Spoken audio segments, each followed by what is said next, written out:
Halo, pada video ini Bapak akan mendampingi kalian belajar materi kelompok sosial dengan tema ragam kelompok sosial dan perilaku kolektif.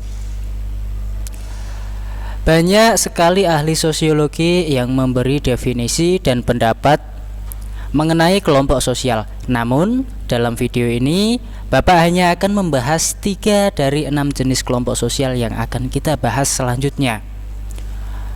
Yang akan kita bahas dalam video ini yaitu kelompok primer dan sekunder, kelompok formal dan informal, kelompok referensi, dan kelompok member.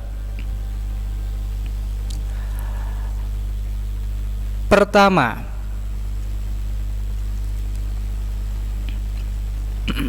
kelompok primer dan sekunder.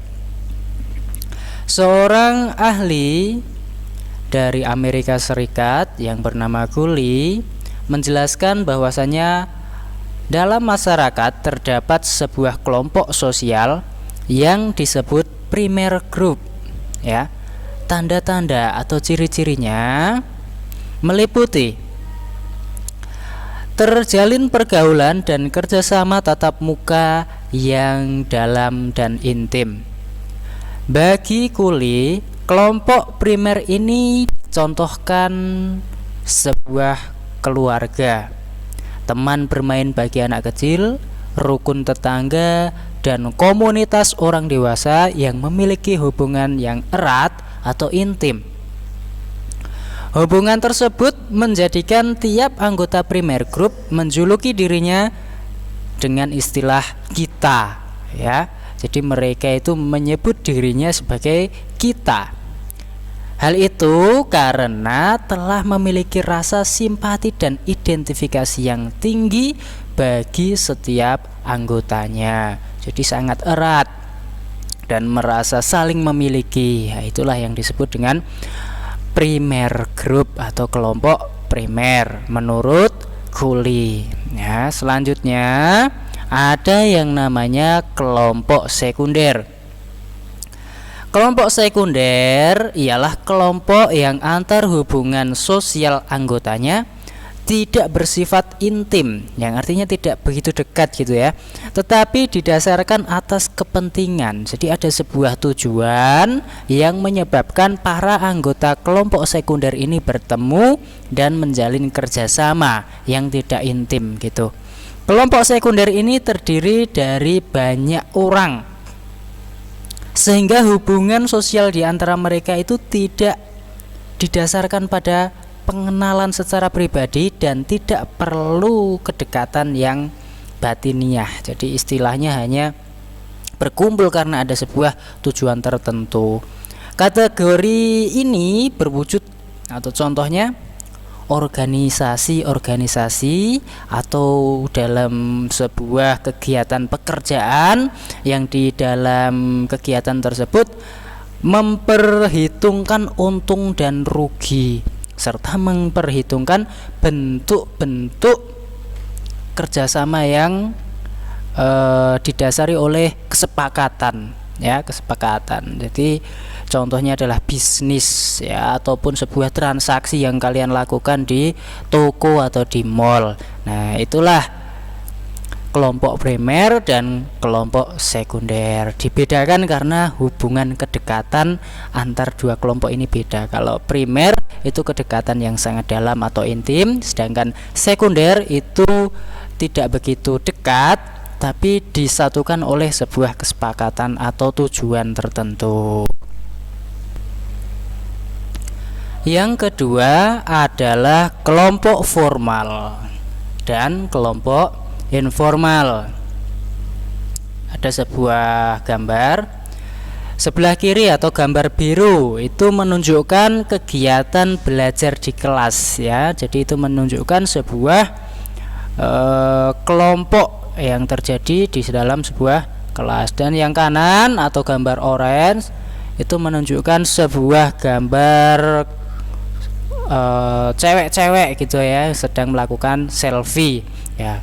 Ada sebuah pertanyaan, mengapa institusi pendidikan seperti sekolah dapat disebut kelompok formal Sedangkan yang kedua, mengapa hubungan persahabatan antara beberapa orang dapat disebut kelompok informal? Mari kita ulas. Untuk menjawab pertanyaan yang pertama, menggunakan dasar berikut. Kelompok formal adalah kelompok-kelompok yang mempunyai peraturan yang tegas dan sengaja diciptakan oleh anggotanya untuk mengatur hubungan antar anggota, gitu ya. Jadi memiliki aturan yang tegas dan aturan itu untuk mengatur hubungan antar anggotanya. Selanjutnya, hubungan antar anggota dalam kelompok formal itu berlangsung secara teratur atau terkoordinasi melalui usaha-usaha untuk mencapai tujuan berdasarkan organisasi yang bersifat spesialisasi. Kalau di sekolah berarti ada spesialisasi ya. SMA misalnya ada guru BK, ada guru sosiologi, ada guru fisika, ada guru geografi dan lain-lain. Itu adalah spesialisasi dari setiap anggota kelompok ya. Termasuk kalian para siswa, itu juga spesialisasi kalian yang kalian terima di sekolah.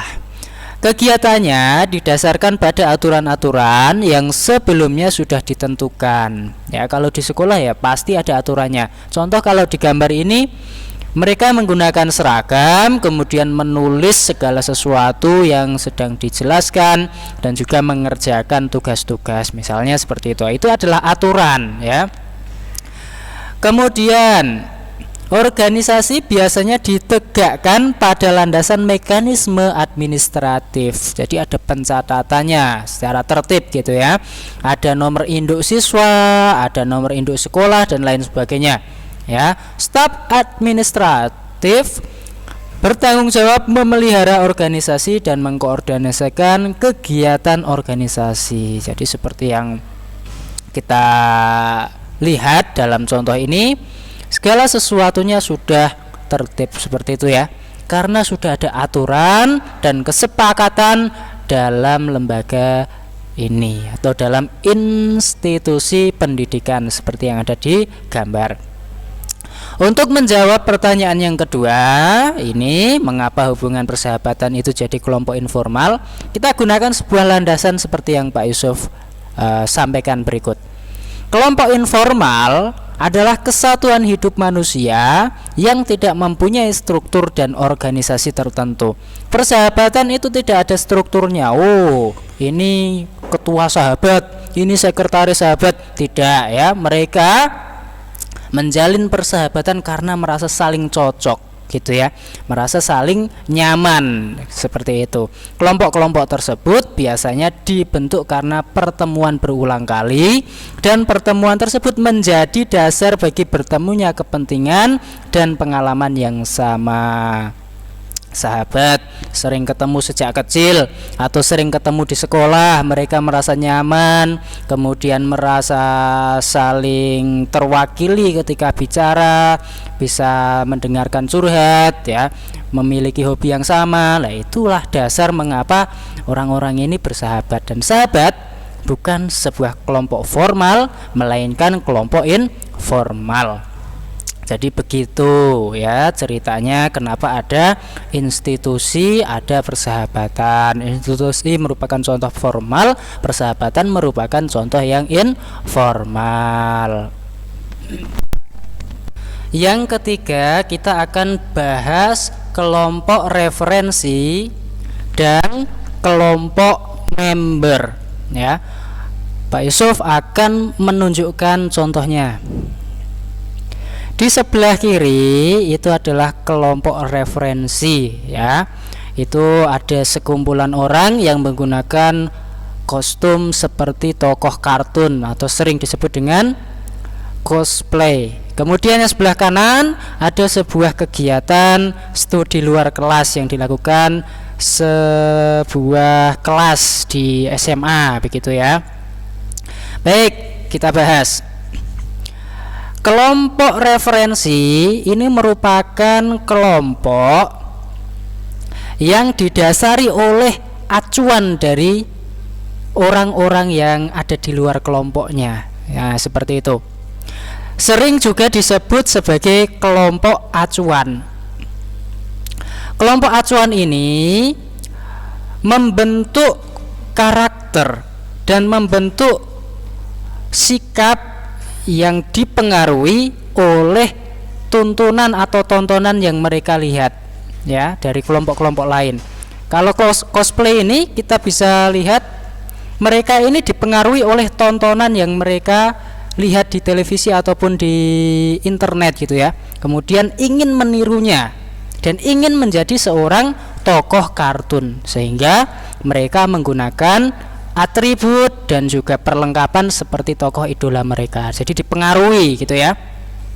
Akhirnya sikapnya, perilakunya dan juga imajinasinya serta pakaiannya ikut terbawa. Itu namanya kelompok referensi. Yang kedua, kelompok member merupakan kelompok yang secara fisik menjadi anggota kelompok.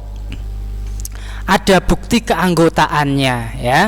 Jadi kelompok ini adalah kelompok yang menunjukkan seseorang secara resmi menjadi anggota tersebut. Ya, orang-orang lain akan dengan mudah mengenali bahwa seorang individu adalah anggota kelompok tertentu. Kita bisa mengenali kelompok ini dari apa? Dari pakaiannya. Di sini ada logonya, warnanya sama-sama merah, gitu ya. Kemudian bisa saja mereka, jika tidak dilihat secara pakaian, mereka punya bukti kartu anggota secara resmi. Nah, seperti itu. Selain anggota kelas seperti ini, kelompok member kita juga bisa melihat ada yang namanya organisasi guru, ya, sering disebut dengan PGRI, Persatuan Guru Republik Indonesia. Ada juga kelompok member yang namanya kepolisian. Ada juga kelompok member yang namanya Tentara Nasional Indonesia. Nah, itulah kita dengan mudah mengenali, oh ini Pak Polisi, karena menunjukkan identitas sebagai seorang polisi, ataupun pakaiannya pakaian polisi. Oh ini Pak Tentara, karena pakaiannya dureng dan punya kartu anggota, misalnya seperti itu. Nah, itulah yang membedakan antara reference group dan membership group, begitu ya. Jadi dari ketiga pembahasan yang kita sama-sama pelajari dalam video ini, silahkan kalian catat ya, agar tidak bingung kalau ditanya nanti, gitu ya. Untuk tugasnya anak-anak sekalian nanti lihat di Google Classroom. Pak Yusuf sudah menyiapkan pertanyaan dan silahkan kalian jawab sesuai apa yang kalian pelajari pada video ini.